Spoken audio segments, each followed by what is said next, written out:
જય ગૌ માતા ચામુંડા પ્રાકૃતિક ફાર્મ અને સંતોષ કિલોવાળા. જો આપણે આ તલમાં બીજવાનું કામ ચાલુ છે તો નળીથી પૂરું થાય એમ નથી, કેમ કે ટાંકા વધારે ભરેલા છે.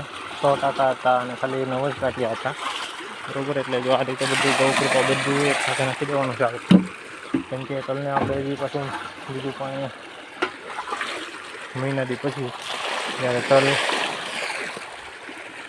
મોટા થઈ જાય પછી આપણે છાંટતા હોય છે, બરાબર. તો આપણે બધું ગૌકૃપા અત્યારે પાઈ દઈએ. તમે જોઈ શકો છેલ્લી પેકેજ ચાલે છે અને 9 પાટિયામાં ખાલી 300 ફૂટ જેટલી લંબાઈ છે પાટિયાની.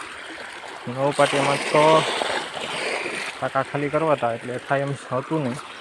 તો આ રીતે પછી ડબલે મોટું કેન લઈ અને કેનથી જ આપણે આ ખાલી કરવાનું નક્કી કર્યું. છેલ્લું પાટિયું હાલે છે. આખો દિવસ આ રીતે આપણે બધું ગૌકૃપા નાખી દીધું, બરાબર. કેમ કે બીજો કોઈ ઓપ્શન હતો ને, વધારાનું પડી રહ્યું તો મહિના દિવસ સુધી સાચવીને કોઈ ફાયદો નથી એનો, એટલે ગૌકૃપા બધું પાઈ દઈએ, બરાબર. એટલે મહિના દિવસ સુધી ટાંકા ફ્રી રહે, એટલે જ્યારે આપણે બીજા મોં ગળદ વાંચું તો એમાં પણ આપણે આ ગૌકૃપા પાઈ શકાય એમ. જય ગૌ માતા.